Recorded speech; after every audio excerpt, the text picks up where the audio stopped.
नमस्कार। आज हम चर्चा करेंगे कि जब राम वन के लिए निकलते हैं तो उनके पिता राजा दशरथ की स्थिति क्या होती है, उनकी माता कौशल्या की स्थिति क्या होती है और समस्त अयोध्या वासियों की स्थिति क्या होती है। तो होता यह है कि राजा दशरथ के मन में पहले ही दुख है, व्यथा है, पीड़ा है। एक तो उनका मन टूटा हुआ है उनकी प्रिय रानी कैकई से, जिन्होंने उन्हें एक तरह से धोखा ही दिया। ऊपर से उनका प्रिय पुत्र राम उन्हें छोड़ के वन के लिए जा रहा है उन्हीं के धर्म की रक्षा करने के लिए, तो उनके मन में एक स्वाभाविक दुख के साथ एक ग्लानि भी बहुत है। और अयोध्या वासियों की नज़र में वो आज अपने लिए पहली बार संदेह देख रहे हैं। जिन अयोध्यावासी जो थे वो राजा दशरथ पर नतमस्तक होते थे, परंतु आज उन्हें राजा दशरथ के आचरण में एक संदेह भाव था, प्रश्न चिन्ह था कि क्या एक स्त्री के मोह में पड़कर एक धर्मात्मा राजा को अपने धर्मात्मा पुत्र को इस प्रकार वनवास देना चाहिए? क्या यह धर्म की रक्षा है? यह सभी ऐसा लग रहा था राजा दशरथ को, सभी उनसे पूछ रहे हैं, उन पर आघात हो रहा था। और वनवास की जो अन्य रानियां थीं राजा दशरथ की, जिन्हें राम अपनी माता के समान ही मानते थे, उनमें भी राम के लिए बहुत अधिक मातृत्व भाव था, क्योंकि राम सभी को बराबर ही मानते थे। जब वो रूठती थी उनमें से कोई तो राम मना लिया करते थे, तो इस प्रकार वो राम का जाना उन्हें बिल्कुल भी स्वीकार्य नहीं हो रहा था। वह बहुत ज़ोर ज़ोर से रोने लगी और इस करुणा क्रंदन से भी दशरथ जी का मन बहुत अधिक भर रहा था। और अब राम जो है वो जा रहे हैं, राम की रथ, जब तक राम का रथ दिखता है राजा दशरथ को तब तक वह देखते ही रहते हैं, परंतु जब राम की रथ की धूल भी अब नहीं दिखती तो वे पृथ्वी पर गिर पड़ते हैं। और तब अचानक ही कौशल्या और कैकई दोनों आती हैं राजा को संभालने के लिए। जैसे ही राजा दशरथ ने कैकई को देखा, वो तुरंत उन्हें रोक देते हैं कि तुम मेरे शरीर को स्पर्श मत करो, क्योंकि मैं तुम्हारे साथ अपने इस लोक और परलोक में भी जो भी संबंध है उसको मैं त्यागता हूँ। यानी मैंने जो तुमसे विवाह किया है उसको मैं मन से, उस विवाह को अब नहीं मानता, मैं तुम्हें त्यागता हूँ। अब उस समय यहाँ एक बार जो विवाह हो जाता था उसे छोड़ने की प्रथा तो नहीं थी, परंतु राजा दशरथ को इतना अधिक विरक्ति हो गया उस औरत से, उस स्त्री से, अपनी पत्नी कैकई से, कि उन्होंने यह कहा कि इस लोक में और परलोक में भी यदि विवाह का वो बंधन हो तो उसे भी मैं अस्वीकार करता हूँ। और साथ उन्होंने यह भी कहा कि यदि इसमें भरत भी शामिल हो, उनका भी षड्यंत्र में कुछ हिस्सा हो, तो वो मेरी मृत्यु के पश्चात मेरे श्राद्ध में वो जलदान अथवा पिंडदान ना करे, वो मुझे स्वीकार्य नहीं होगा। और ऐसा कहकर उन्होंने कैकई को अपने शरीर को स्पर्श भी नहीं करने दिया।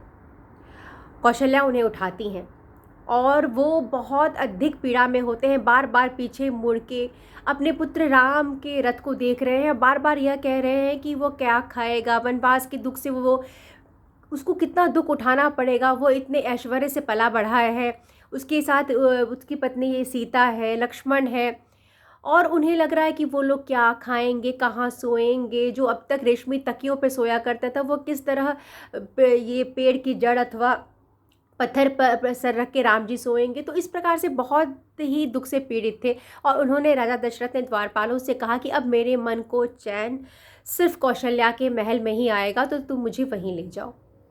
अभी तक राजा दशरथ अपने अधिकतर समय कैकई के पास ही गुजारा करते थे, परंतु आज उन्हें कैकई से विरक्ति हो गई थी। तो जो आदमी का मन होता है वह चैन तभी पाता है जब उसे एक ऊंची चेतना वाले व्यक्ति का सानिध्य हो। जिस प्रकार नदी को जो शांति मिलती है, चैन मिलती है, वह अब समुंदर में मिलके ही मिलता है, उसी प्रकार मन को भी एक पवित्र मन के संपर्क में ही आत्मा को शांति मिलती है। तो यही राजा दशरथ को अभी कौशल्या माता की याद आई। उन्हें लगा कि कौशल्या के अलावा और किसी के पास भी मुझे वह शांति नहीं मिलेगा, तो उन्हें कौशल्या के महल में पहुंचा दिया जाता है। परंतु राजा दशरथ का विलाप अभी भी जारी है, वो बार बार रोए जा रहे हैं। आधी रात्रि को वह कौशल्या को जगाते हैं और फिर वो चिंतित प्रतीत होते हैं और बार बार कौशल्या से राम जी का चर्चा करते हैं। और कौशल्या जो माता है वो खुद ही बहुत अधिक पीड़ा में है, क्योंकि वह स्वयं, उनका एकमात्र पुत्र बिना बिना किसी भी कोई भी त्रुटि के उनके स्वभाव में, जबकि उन्होंने सबको हमेशा प्रसन्नता ही दी है, योग्य राजकुमार थे, उनका राज्याभिषेक होने वाला था, और अचानक एक स्त्री केकई के कहे अनुसार उन्हें वनवास दे दिया जाता है। तो जो कौशल्या है उनके मन में बहुत अधिक प्रश्न तो स्वयं ही उठ रहे हैं, ऊपर से राजा दशरथ की स्थिति देख रही हैं, तो वह प्रश्न करती हैं खुद से भी और राजा दशरथ से भी कि क्या ये जो हुआ है वह केकई ने किया है। केकई ने ही ऐसा किया है कि यदि वो मुझे दुख देना चाहती है, यदि ऐसा नहीं होता तो वो राम को या मुझे अपना दास भी बना लेती तो मुझे स्वीकार्य था, परंतु इसने तो राम से मेरा बिछो ही करा दिया और मेरे पुत्र राम को इतना अधिक वनवास का कष्ट दिया।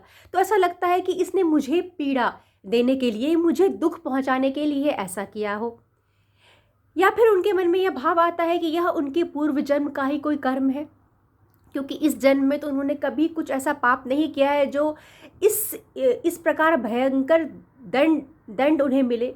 तो वो प्रश्न कर रही हैं राजा दशरथ जी से कि क्या ये केकई की गलती है, केकई का क्रूर कर्म है, या फिर यह मेरे ही पूर्व जन्म का कोई पाप है जो मुझे इस जन्म में उसका दंड मिल रहा है, जो मुझे अपने पुत्र से बिछोह तक करा रहा है। तो वो जो कौशल्या है उन्होंने कभी कुछ गलत काम नहीं किया है, तो एक स्वाभाविक सा प्रश्न चिन्ह है कि जब इतना कुछ हो जाता है तो वो प्रश्न कर रही हैं स्वयं से, दशरथ जी से, भगवान से कि ऐसा उनके साथ क्यों हुआ। हम लोग भी ऐसा प्रश्न करते हैं कई बार अपने जीवन की में कि मेरे साथ ऐसा क्यों, मैंने तो ऐसा कुछ गलत नहीं किया था, फिर ऐसा क्यों हुआ। तो एक स्वाभाविक सा प्रश्न है जो कि उठना लाजमी है। तो कौशल्या माता के मन में भी ये प्रश्न उठ रहा है और इसका उत्तर वह चाह रही हैं जो उन्हें मिल नहीं रहा है। और राजा दशरथ को वह कहती हैं कि केकई जो है वो एक भयंकर सर्पिनी की तरह है, और उसने अपनी चाल जो भी उसको विष उड़ेलना था उसने उड़ेल दिया। वह कहती है कि राम के बिना मैं जीवन की कल्पना भी कैसे करूं। और राजा दशरथ भी इसी प्रकार कह रहे होते हैं, और राजा दशरथ के मन में तो पहले ही ग्लानि है। वो दोनों इतने अधिक व्यथा में होते हैं, इतने अधिक पीड़ा में होते हैं। आज राजा दशरथ और कौशल्या एक साथ बैठे हैं और वो अपने पति के इतने आत्मिक सानिध्य में है शायद कई वर्षों के बाद, परंतु फिर भी यह रात उन दोनों के लिए ही एक जीवन की सबसे भयंकर रात है, सबसे दुख वाली भरी हुई रात है, जब उनके संतान, उन्हें पता है कि उनके संतान को कितने अधिक कष्ट का सामना करना पड़ेगा, जो संतान ने हमेशा धर्म ही किया है।